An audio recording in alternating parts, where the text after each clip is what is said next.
Hello, good afternoon, or good morning, everyone, depending wherever you are joining today. My name is Mihai. I'm a policy analyst with the European Policy Center, and it's my pleasure to welcome you to this EPC policy dialogue titled Middle East on the Brink, the consequences of the US-Israel war with Iran.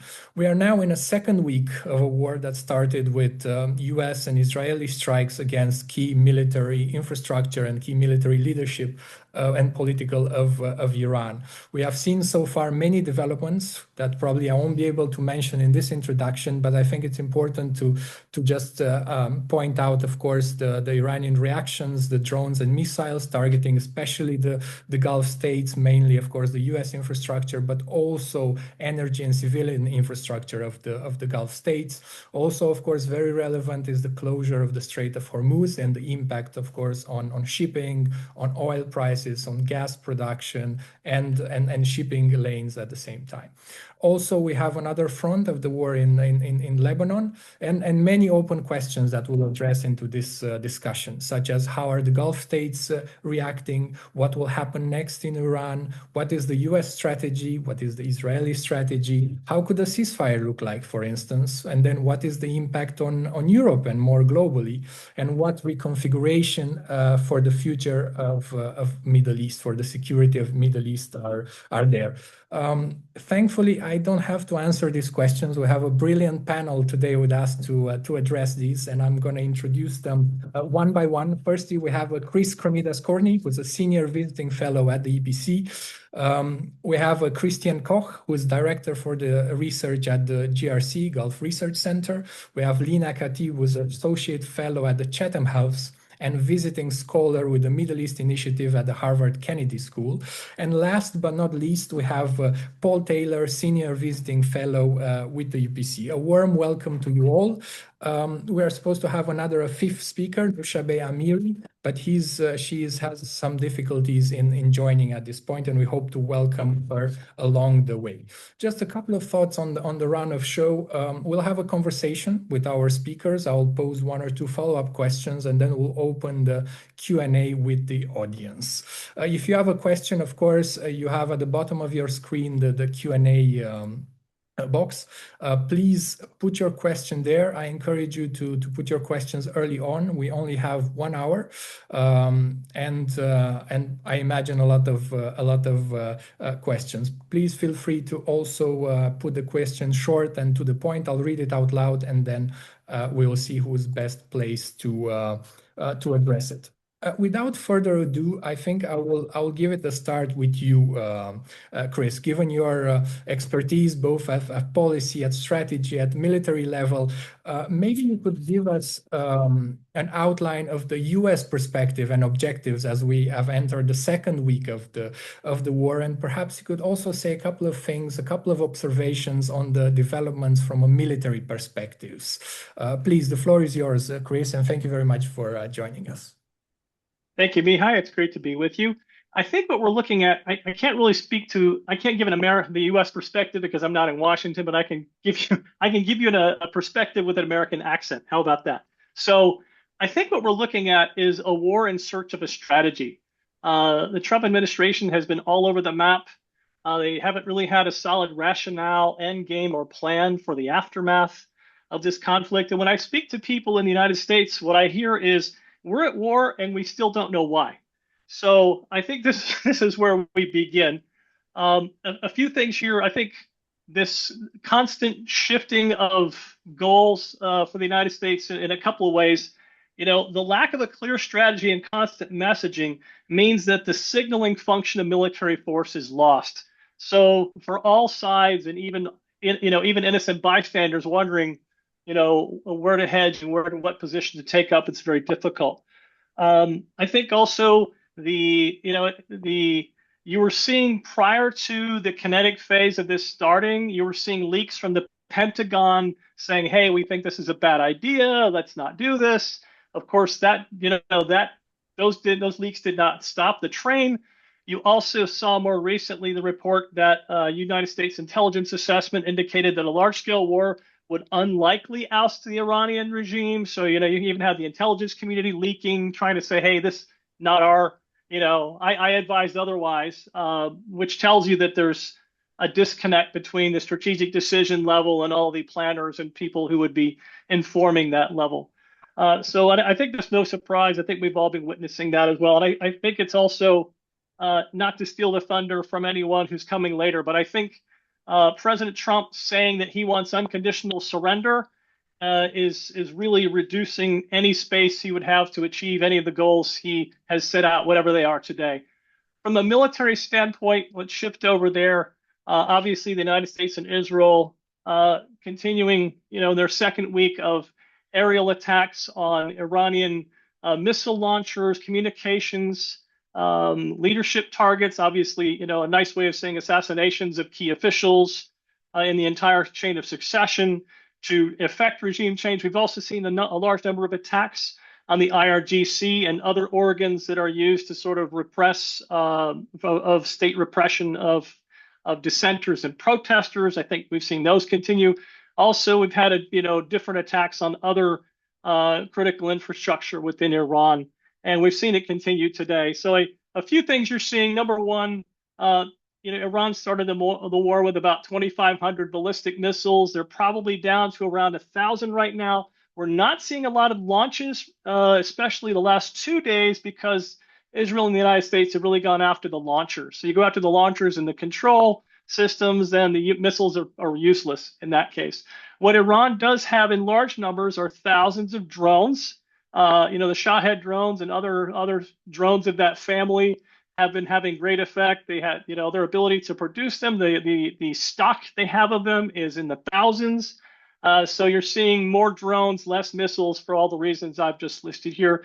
We've also seen this conflict spread throughout the Gulf and even into Cyprus, where we had a couple of attempted attacks on the RAF Akrotiri, which is a UK Royal Air Force air base in Cyprus. And I can talk later on about some of the European responses to that.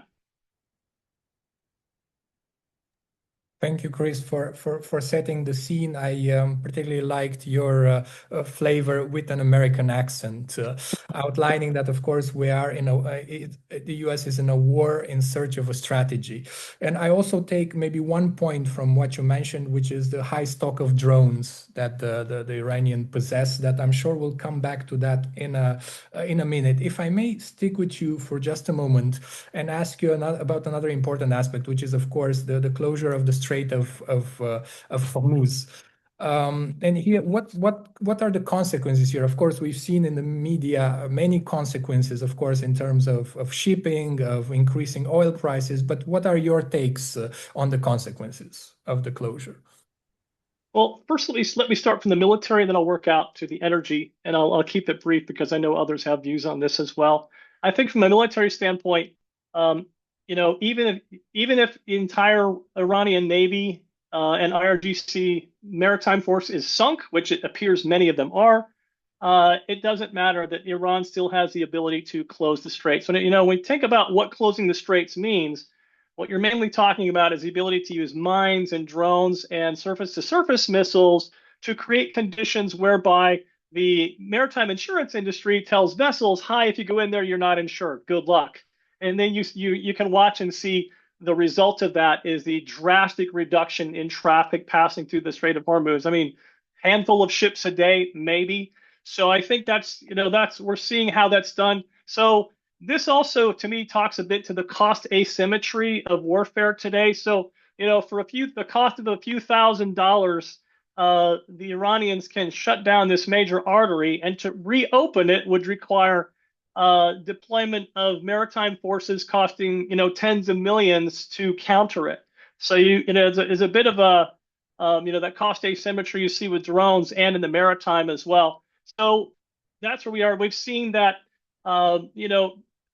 in the United States, President Trump has said that he would insure those vessels and he would provide escorts. When Lloyd's List asked the U.S. Navy if that was in the plans, they said no, we're not planning that. And even if they did, would vessel owners want to take that risk? So I think that continues the machinations for that continue, but the end result is we're still close.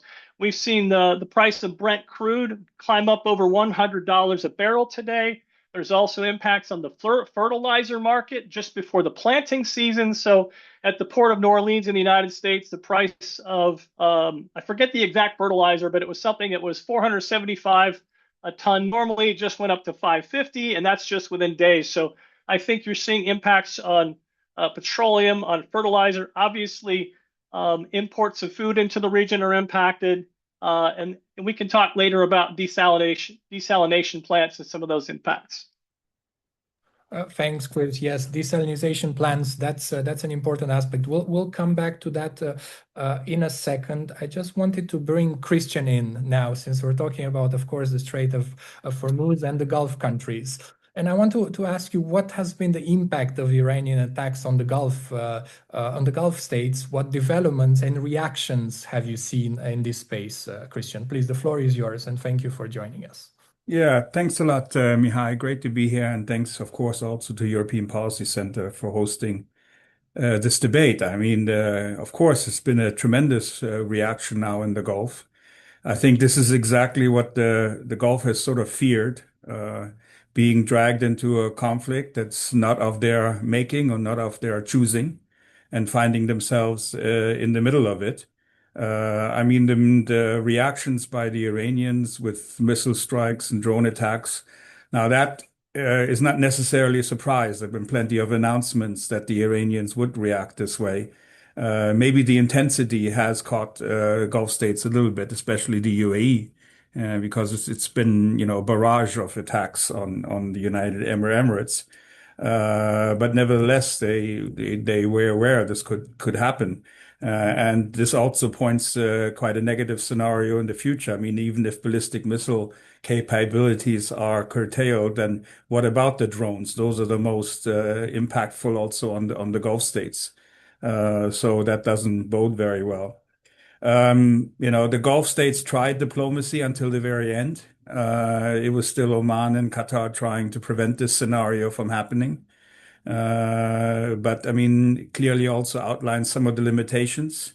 That if Israel and the US are determined to move ahead with the conflict, then there's very little that the Gulf states can do to prevent that from happening. And B, if Iran is not responding in any way to try to promote efforts that alleviate tensions, that also leaves you then a little bit exposed in your limitations. And I think here the Gulf is now a little bit more in a reactive position and simply trying to, look on how they can shield themselves against all the repercussions that they're looking at. And of equal concern is, of course, what follows next, and what follows when military activities and military tensions slow down a little bit. What kind of Iran is the Gulf going to be faced with? You can't change geography. Iran is still going to be your neighbor. You're going to have to find a way to deal with that neighbor where, of course, now any semblance of trust or any kinds of working relationship that may have been attempted over the past few years, that's all gone. As Gulf officials have announced several times over recent days, all red lines have been crossed as far as Iran is concerned. We don't know what kind of Iran will also exist. Maybe the regime survives intact, but then you might be faced with an embittered Iran, and Iran out for revenge. And that's long after US troops might have withdrawn back home. What are you faced with? You might be faced with an Iran that is somewhat reformed, but then again, how do you still deal with remnants of a regime that you have zero trust in? How do you build any kind of working relationship going forward?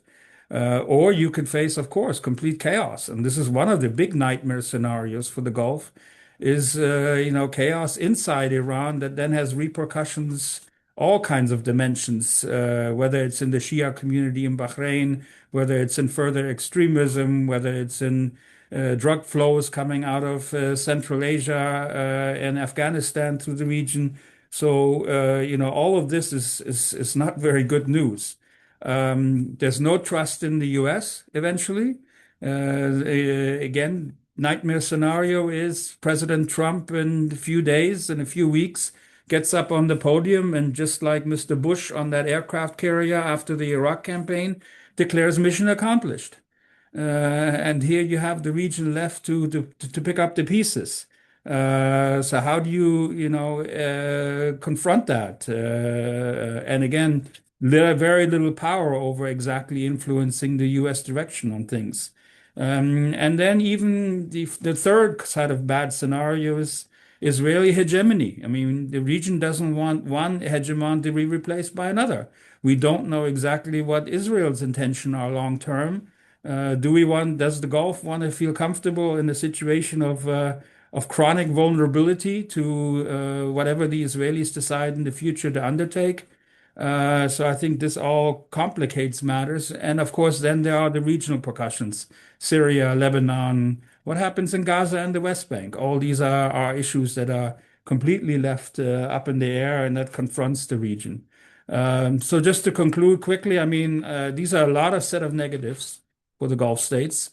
But I'll finish on just a small positive note, and that is, I think there's great resilience in the Gulf states. On the one hand, they've been through crisis before. This is not the first big thing that's happening in the region. You know, we had an 8-year war, 1980 to 1988, between Iran and Iraq that included a tanker war in which shipping was attacked on a regular basis. We had the invasion of Kuwait at one point. We had an invasion of Iraq, of which the region had to deal with the consequences.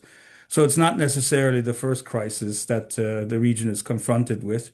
I think the Gulf states themselves, the rulers, the monarchies, they have really high degrees of legitimacy. So there's no danger of any internal events in the Gulf happening that could further complicate things. I think here, very solid relationships, ruling relationships existing.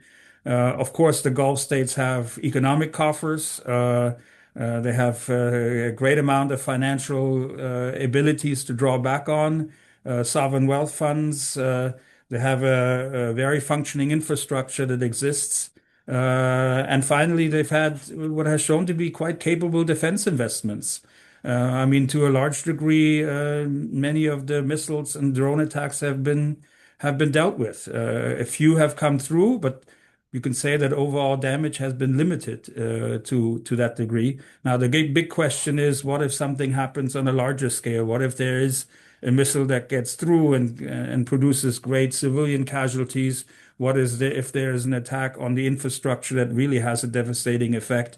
That's going to draw the Gulf states even closer in because then they're going to have to feel like they have to respond, and that might even widen then the conflict further. So overall, still quite a negative picture, I would say. Back to you, Mihai. Thanks, Christian. Maybe just a follow-up question really on this, on the options of the Gulf states. Let's assume that the conflict could continue for a few weeks as President Trump has outlined. If it continues at the current pace, what options do the Gulf states have in this scenario? Well, I mean, I think on a security level, military level, of course, limited options because they're reliant on the US to keep bringing in the stocks of materials that they need. I know there's been some connections out to Ukraine, maybe as possibly to supply some technology in terms of missile interceptors, but largely this is an US-Israeli show on that front. Now, the Gulf states will use all their diplomatic capabilities and the communication channels that have been built up over the last few years, especially with Iran. I know that the Qatari Prime Minister has confirmed that there are still lots of messages being passed along to the Iranians, to both of them to indicate that, we need to still work on an off-ramp to say not to alienate your neighbors in the Gulf too much because eventually you will need them at one point. But also to pass the messages that if push comes to shove, the Gulf states will be more involved, and this is also a signal to the Iranians. Don't underestimate that we're not just gonna necessarily stay on the sidelines all the time.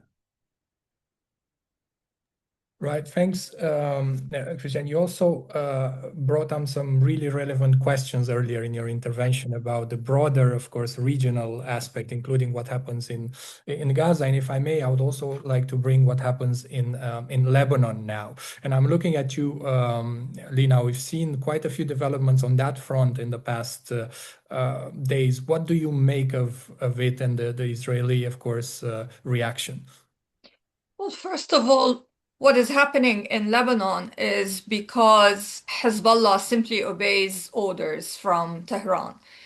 This is not new, but I think a lot of people perhaps chose to ignore this because it is a scenario that a lot of people in Lebanon were refusing to contemplate for political calculation reasons. And now I think the mask has fallen. It is very clear that Hezbollah, even though its intervention in this war is not in the Lebanese national interest, and even though it does not have popular support for intervening, has gone ahead. Now, this is suicide for Hezbollah. Hezbollah is not going to be able to win this one. Now, it spent quite a bit of time trying to recover some of the military losses after its last war with Israel. And we have seen Israel respond since the ceasefire that was brokered between Israel and Hezbollah in November 2024 by continuing to attack Hezbollah missile warehouses, killing Hezbollah personnel, hitting areas that Israel did not attack during the war between them. And so for Israel, the approach has not really changed. It's been to try to degrade Hezbollah as much as possible. But now that Hezbollah has intervened, Israel has escalated the extent of the war of attrition that it is fighting against Hezbollah. And I don't think Israel will now stop.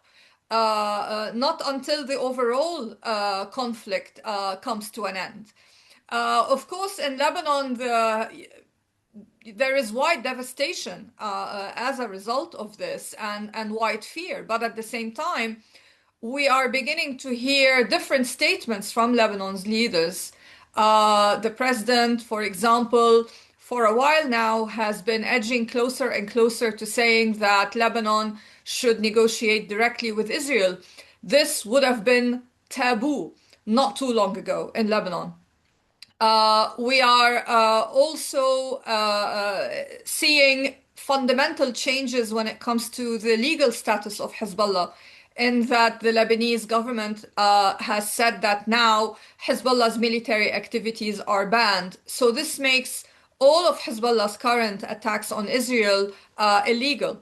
Now, is Lebanon able to handle all this on its own, to be able to stop Hezbollah from being involved in this war? Unfortunately not. Lebanon does not have the capacity to do so. And here we go back to the big picture. Eventually, what the Arab countries in general need is reassurances from the United States and bigger support, because Lebanon is caught in a way at the level of the government. It's caught in a war that it does not want. The Gulf countries, as we heard earlier, are also caught in a war that they do not want. The only actor who is able to offer reassurances is the United States. Now, currently, we are hearing some reassurances from President Trump in the sense that, for example, he has characterized the hike in oil prices as a small price to pay in the short term.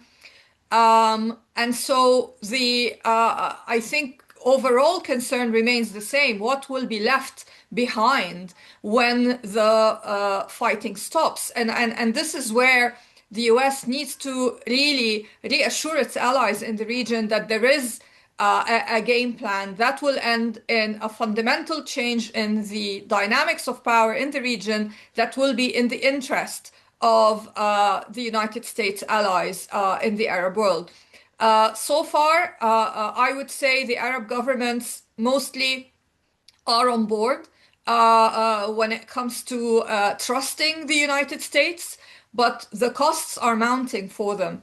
And so again, unfortunately, the Arab states don't have a lot of agency in what is going on, but it is remarkable, as we heard before, the degree of resilience that they have been displaying. And I think, if anything, this only emphasizes how important these Arab partners are for the United States. And absolutely, and maybe just a quick follow-up, because also Christian referred to this, that there is very little trust at the moment in the US. Do you think the US is able to give any reassurances at this point to the Arab states? I think what is confusing a lot of people is the evolving tactics of the United States.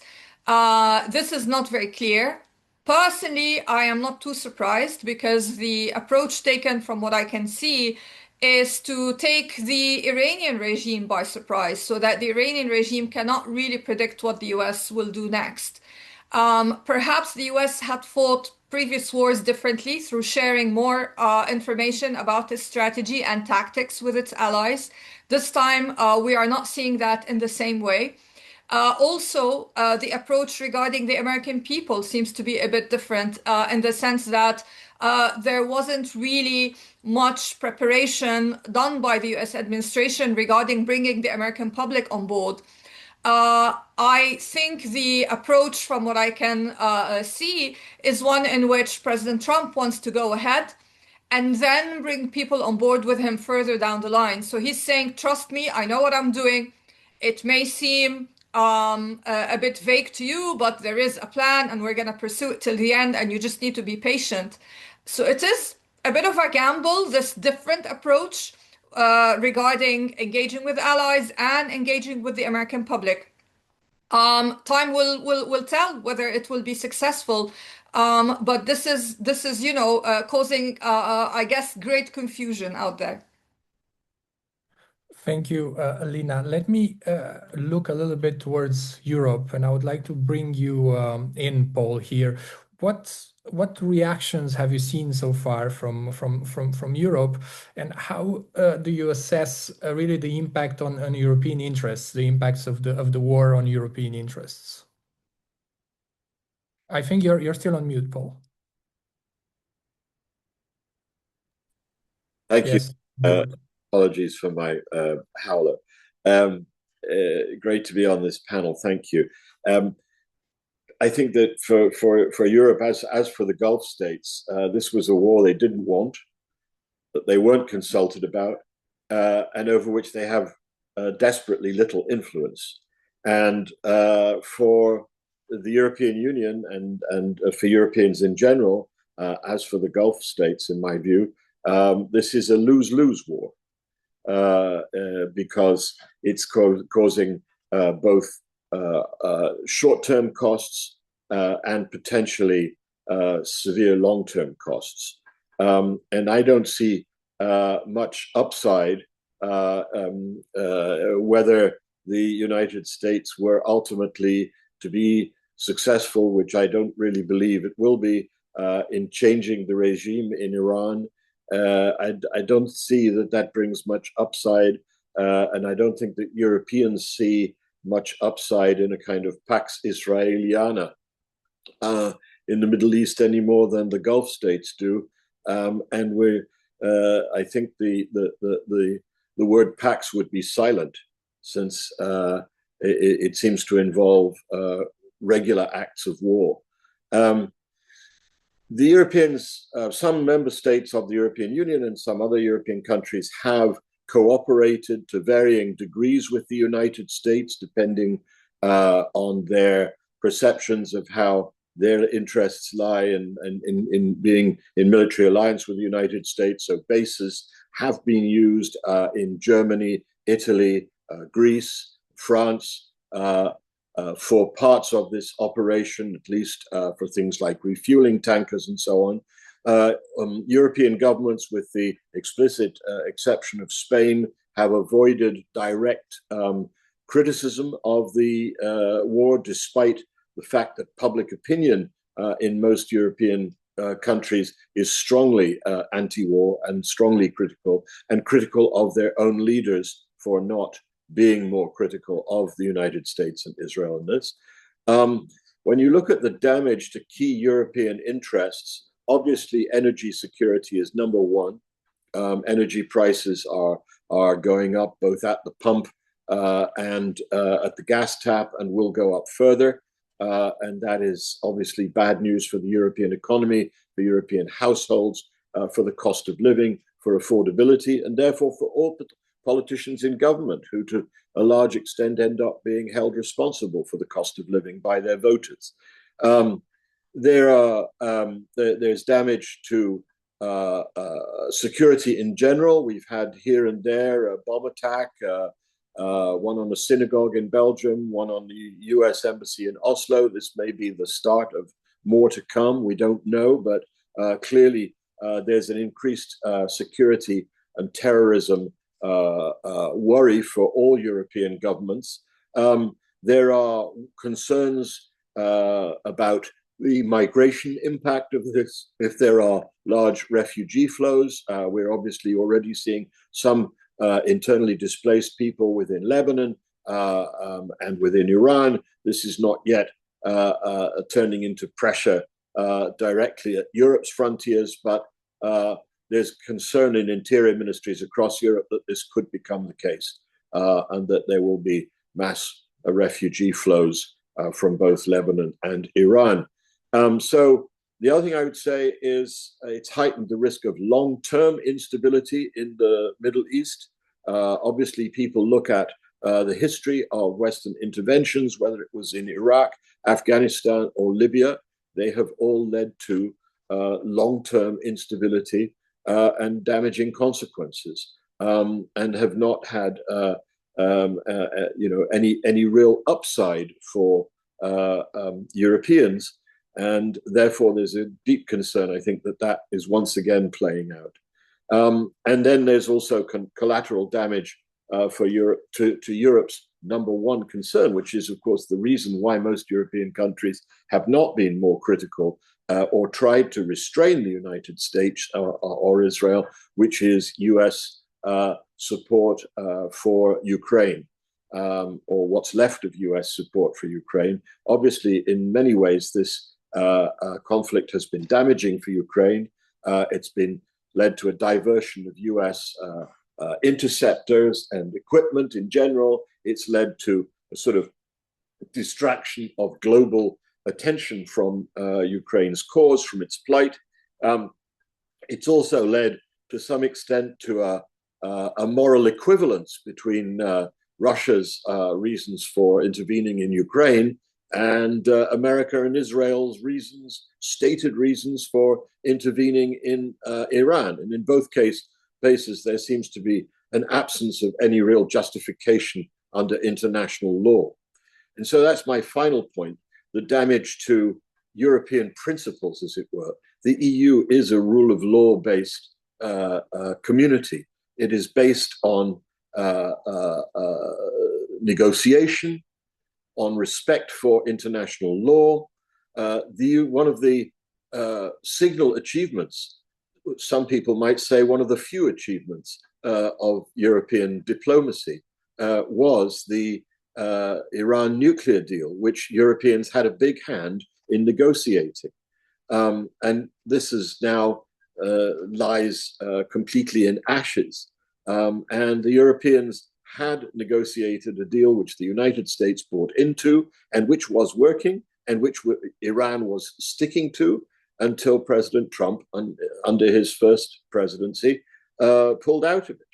And only after that did the Iranians also feel that they were no longer bound by it, and begin to enrich uranium at higher levels and so on. So lose, lose, lose for Europe, as far as I can see, no upside whatsoever. Did I miss something? Thanks, Paul. Of course, a good outline, and it's right what you pointed out about the role of the Europeans in the GCPOA. So I would immediately think if there is a chance that the EU would be, or European countries would be in a similar sort of negotiating power position or with the same level of credibility. Maybe that's a more of a rhetorical question. Let me just, because you already anticipated one of the questions on Ukraine, but I would still like to read it out loud in case, Paul, you have anything to add to this. So I have a question from Olha reading, what long-term impact could the war in Iran have on the war in Ukraine? In particular, how might it affect the supply of weapons that the United States sells to the European countries for Ukraine? And how significant is the fact that Ukrainian specialists are already joining efforts to counter drones in the Middle East? Paul, I don't know if you want to add anything to this. Couple of points. Certainly, interceptors can only be used once, and once you've fired them, they're gone. And as we know, this is a very asymmetrical war in which extremely expensive interceptors are being used, oftentimes in the Middle East, as in Ukraine, to shoot down very cheap and mass-produced drones and missiles. So from that point of view, clearly there will be fewer available to Ukraine for the Europeans to buy from the United States. There was already a lot of pressure on Patriot missile interceptors, which are the only things that apparently reliably can intercept the higher end Russian missiles. And I think that we'll see one or two other of these systems which the United States is burning through. The US being more reluctant to sell HIMARS systems and things like that. But Chris probably knows more about that than I do. I'd love to jump in. Thanks. Can I just read? There is another question related to this in the Q&A box. Maybe you also want to refer to that. I'm aware that we have limited time, so if I may, I'll just bring it up now. Question from Tom. Very useful overview of the European perspective from Paul. Is there not one benefit that for the first time the EU has leverage over the US through the European military bases? As in the past, this may be a moment for the EU to grow in unity by following Sanchez's lead and standing up to Trump. Chris, go ahead, please. Sorry for interrupting you. Thank you. Now, Paul pretty much covered it. Let me drill down a little more on that answer. And that is, this war has already consumed years, not months, years of air defense missile production. The US, Israel, the Gulf states are consuming them at an unsustainable burn rate. And so and not only that, but let's remember the French have 2,000 troops in Kuwait. They've had to move a SAM-PT battery there to the region. The UK with forces in the region having to move their air defense systems there. You have Greek air defense systems going to Cyprus, the island of Karpathos, and into Bulgaria. So you have this great shift. It's not just the belligerents in this contest, but also European states. And so I think the way to remember this is that every interceptor expended in the Gulf is one less that is available in the pipeline for Ukraine. Now, where this is happening amidst, we already knew we had production bottlenecks until about 2027, 2028.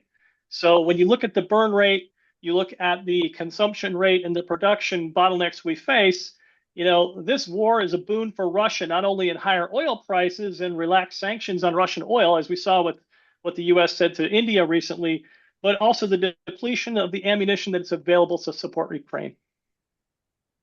On the basis question, I would simply say that it's pretty fantasy to imagine that the Europeans will be able to come to a single position of denying the United States the use of their bases. They all have different bilateral relationships with the United States that they need for their national defense purposes to preserve. When they get into even putting limited restrictions on how the bases can be used, they can suddenly find themselves in President Trump's firing line, as British Prime Minister Starmer did last week. He initially said that British bases could not be used, including the key strategic base of Diego Garcia in the Indian Ocean, could not be used for the initial strike on Iran. And Trump was rounded on him and said, this is no Winston Churchill. And that when the British Prime Minister then was considering sending his aircraft carrier to support allies in the Middle East who are suffering from Iranian retaliation as a result of the US and Israeli strikes, then Trump kicked him while he was down again, saying, we don't need you to send aircraft carriers to wars that have already been won. Now, this goes down quite well with a part of the British public opinion that always assumes that the Americans are right and Britain is wrong, and it can be used by Starmer's political opponents at home. So, in other words, this has politically also been a lose-lose war for Starmer, perhaps partly because he was unwilling to articulate the reason for which he denied Trump use of the bases initially, which is that British lawyers say, British government lawyers say that this is an illegal war. Since the Europeans have not been able to say collectively that this is an illegal war, they are caught in an ambiguous position about their willingness or not to let their bases be used. Over to you, Mihai. Thanks, Paul and Chris for the answers. Let me just go back a little bit to the Gulf, and perhaps it's a good moment to bring into discussion the Gulf-EU relations. And I'm looking at you, Christian. What future do you see for Gulf-EU relations in this context of the war and beyond, of course, in the future? Well, I mean, I think that, it's sort of paying off now, the investments that Europe has made into building a strategic partnership with the Gulf and the various mechanisms that have been put in place over the past 3-4 years. We're talking about the high-level forum that exists between foreign ministers now. We've had we had a heads of state summit meeting, a second one scheduled later on in this year. So there have been numerous avenues where the EU and the Gulf states have been able to exchange views. And I think that has led to, quite a number of common positions. And we saw that in effect this week or last week, at the end of last week, when the EU GCC Joint Ministerial Council came in for an extraordinary session and produced actually even a 2-page document of conclusions. So strong support basically from the Europeans also for the GCC countries in this. I think the message has been received well. Again, I saw a small snippet of an interview with the Qatari Prime Minister yesterday, where he was asked whether he's disappointed in the Europeans. He says, no, not at all. We're actually extremely happy with the response received so far, the political support that has been expressed, the possible mentioning and possible steps being taken also in terms of defensive measures that will be provided for the Gulf states, for example, in an expansion of the EU naval exhibition, the Aspides, that will be extended.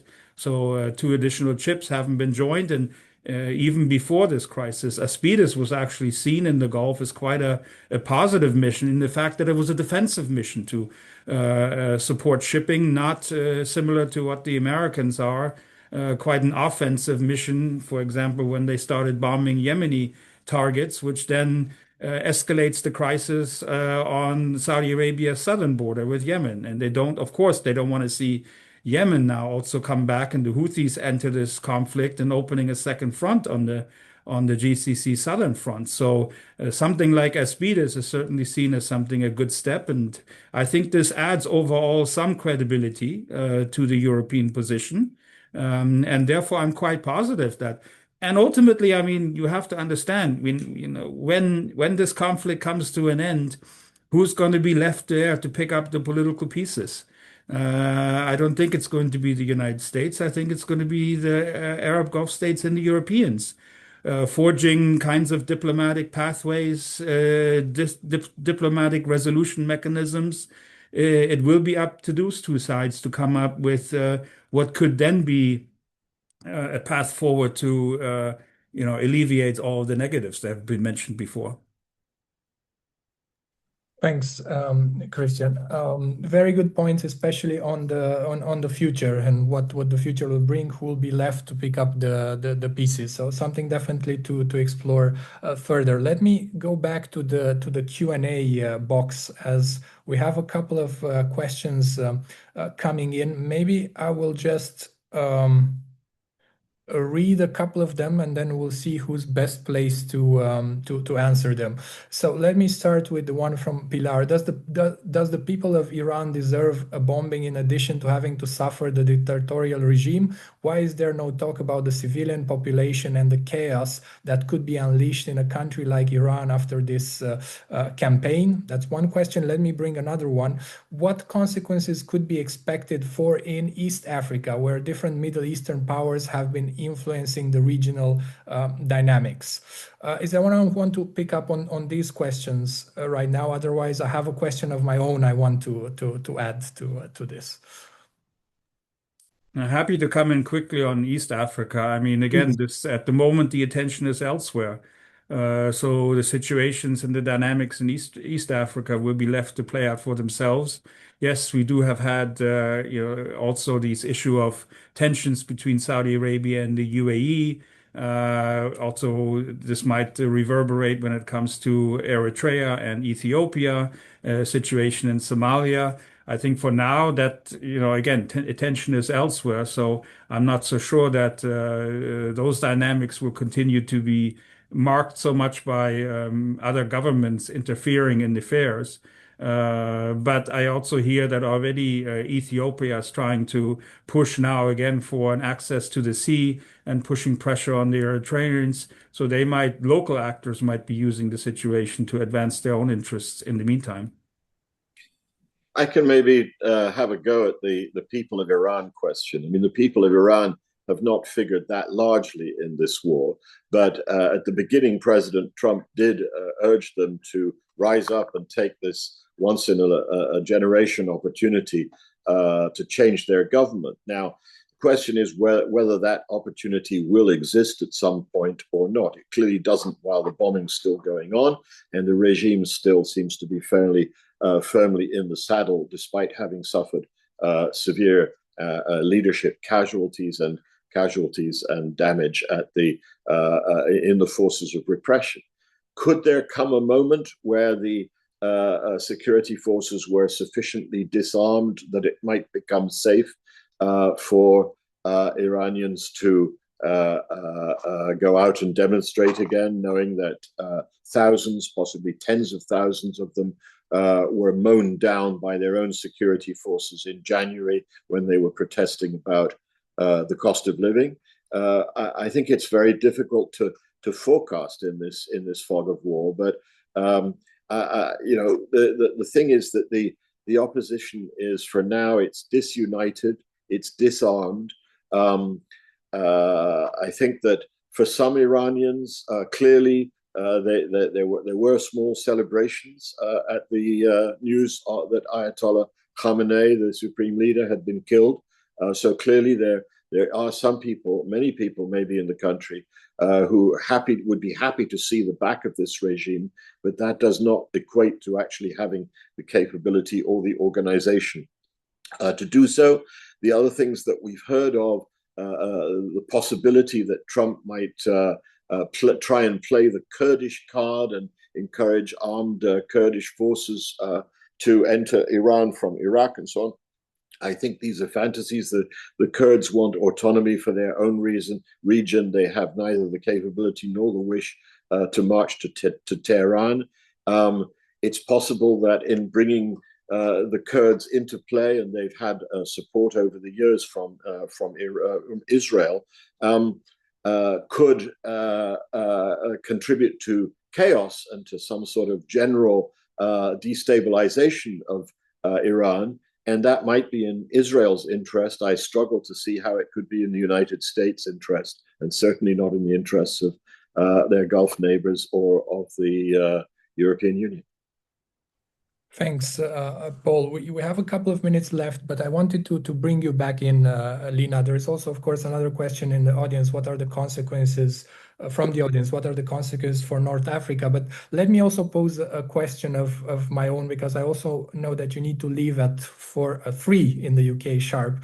And my question was, what opportunities do you see for peace? What opportunities do you see for a changing regional order in the Middle East? Since you're also an optimist, I think it would be good to give also a positive note to the discussion. Thanks.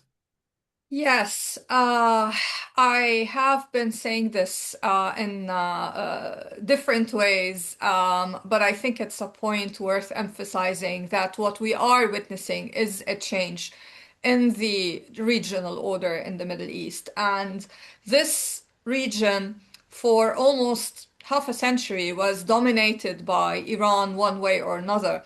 And Iran has been a destabilizing force all that time. Iran created Hezbollah in Lebanon. Iran supports Hamas. Iran has been a major sponsor of terrorism. It has sleeper cells across the world. It has very complicated illicit finance networks that are feeding these terrorist groups, with a main hub being Europe, actually, for money laundering activities that fund these entities.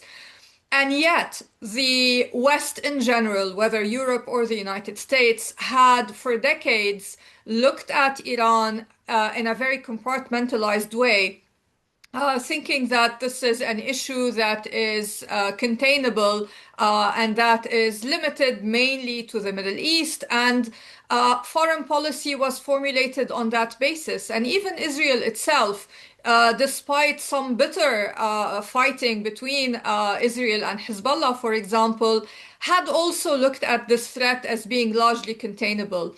This changed with October 7, 2023. Since then, the calculation of the US and Israel changed from thinking that Iran's threat is containable to thinking that the Iranian regime is a threat that needs to be eradicated. And here we see a big difference in the outlook of the Trump administration now compared with the first Trump administration. And this leads me to believe that the change that we are witnessing now is not going to be limited to just weakening the Iranian regime and putting up with the survival of the Islamic Republic. I think Israel and the United States are going for maximalist goals. And this is why Iran itself is responding in a maximalist way as well, because for Iran, this is an existential war and it is deploying all available tools. But at the same time, it is feeling a lot of pressure and acting erratically, attacking Oman, for example, or Qatar, or even going after civilian infrastructure in Saudi Arabia and the UAE and Kuwait and Bahrain. This is not going to work in its favor, but this is a regime in Iran whose model is to fight till the last breath. It is not a regime that wants to be seen as surrendering to the US and Israel. It's a regime that from the very beginning built itself on shouting death to America and screaming death to Israel. So to expect this regime to surrender or modify its behavior or suddenly reform is completely unrealistic. And so we are seeing a very, very brutal war unfold that will take some time.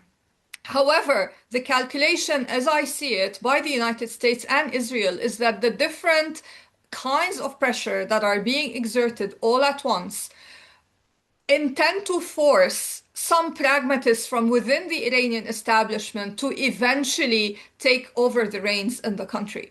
This is not happening yet because, as we could see with the selection of a new Ayatollah, who is Mujtaba Khamenei, who is the son of the former Ayatollah, with the huge stockpile of drones that Iran is still deploying and other things that Iran is doing, the regime still has military capacity. So this change is not going to happen immediately. But I think the US and Israel have a lot of intelligence regarding Iran's military capability and are calculating their campaign on that basis. And at the same time, there are other levers that are being used to put pressure on the regime in multiple ways.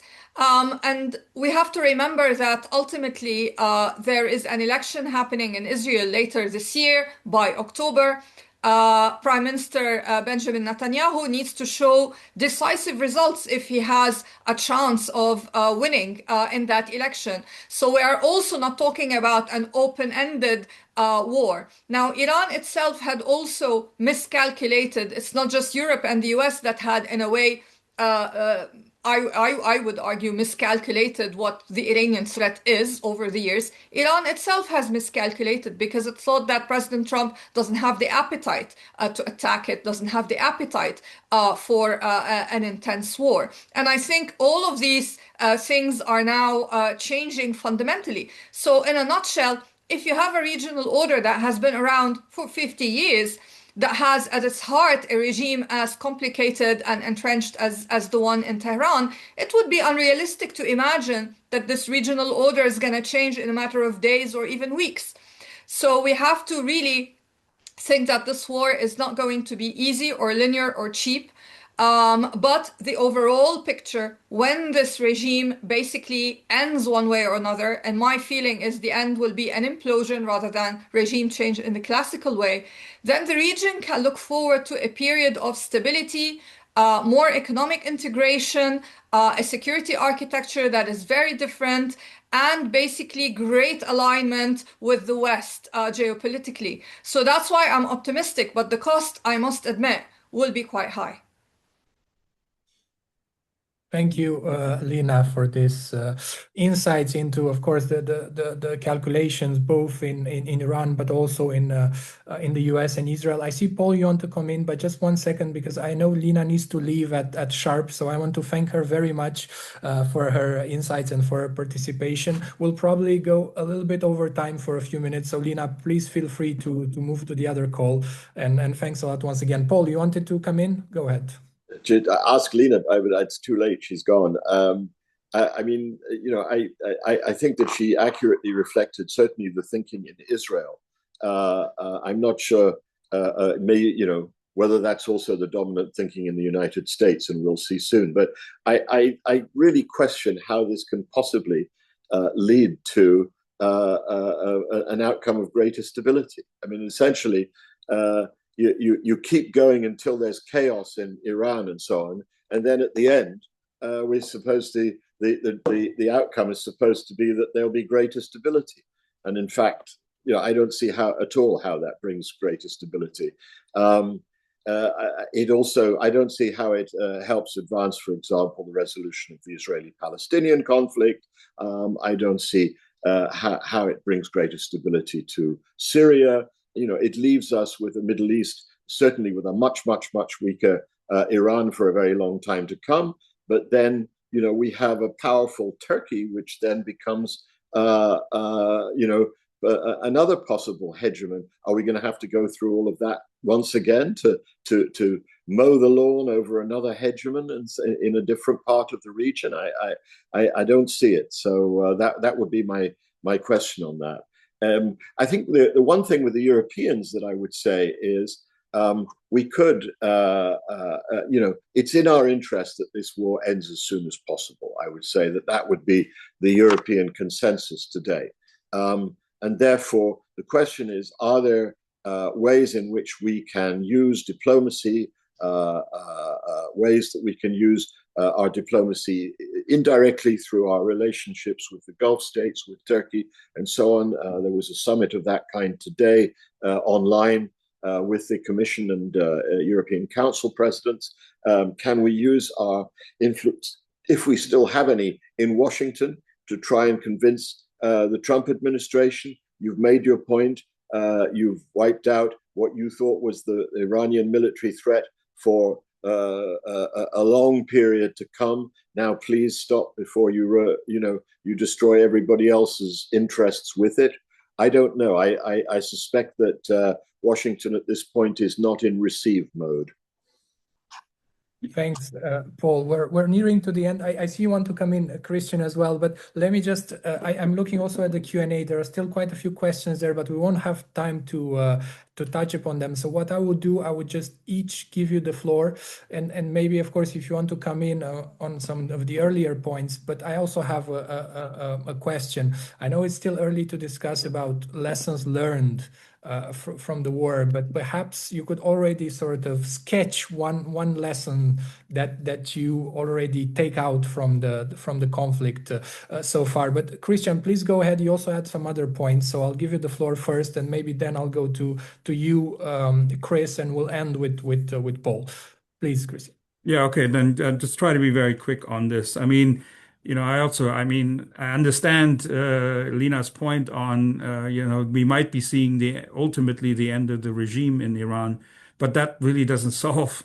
There's still a lot of problems out there, what follows. And I mean, a lot of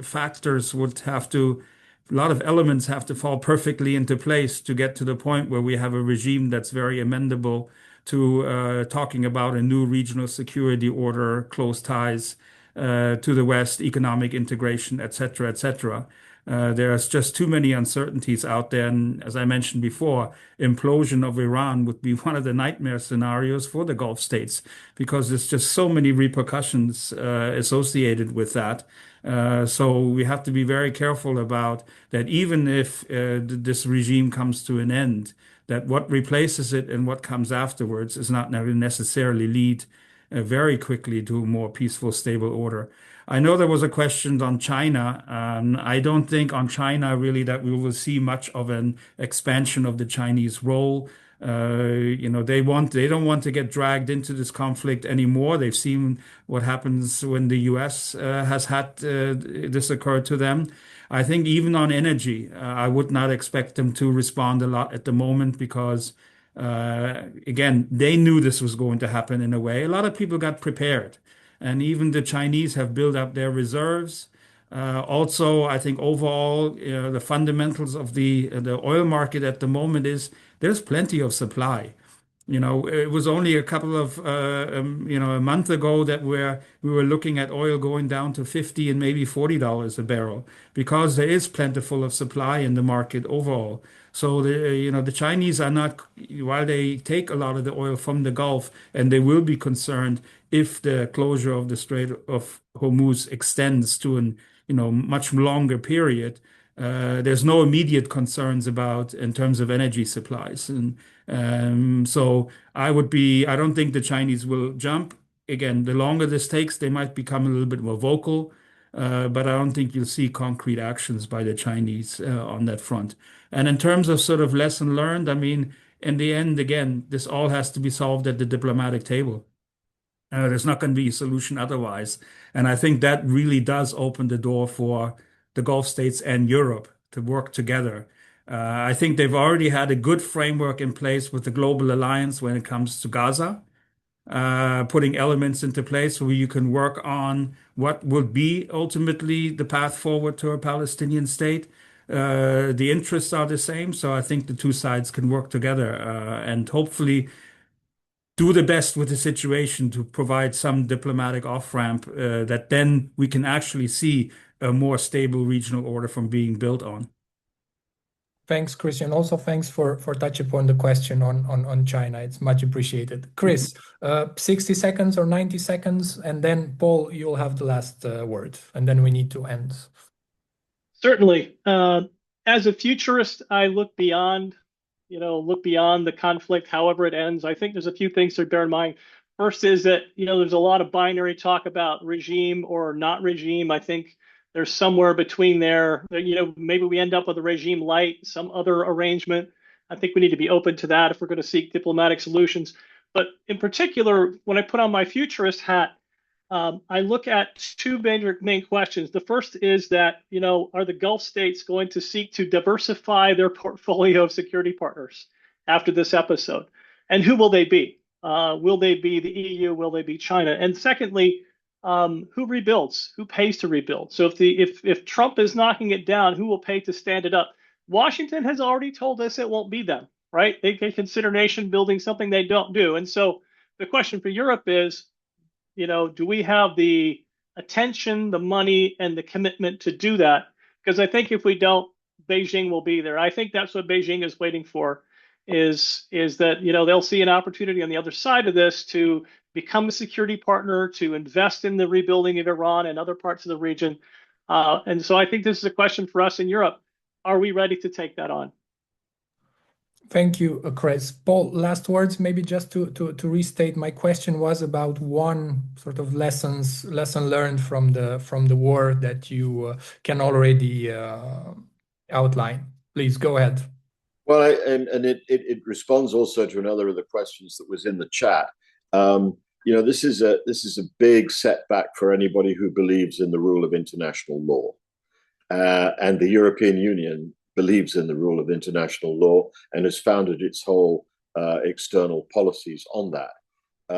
So I think that's going to there's sort of serious long-term damage of a kind of philosophical nature, if you like, as well as all the financial and economic costs and energy costs and so on. The question of would Europe be prepared to pay to rebuild Iran after the United States had knocked it down? Well, Iran would be third in line after Ukraine and Gaza. And by the way, we still have a Russian threat to ourselves, which is costing us gazillions in rearmament to try and counter. So I think the simple answer would be no. We don't have the means, and I don't think there'd be an awful lot of political will either. The Europeans were not as obsessed about Iran as the United States were as a threat, but they're also, I think, not as obsessed about the need to rebuild Iran. So I think the things the Europeans can do, diplomacy, trying to bring this to a swift an end as possible. Could they help escort tankers in the Strait of Hormuz? I think that they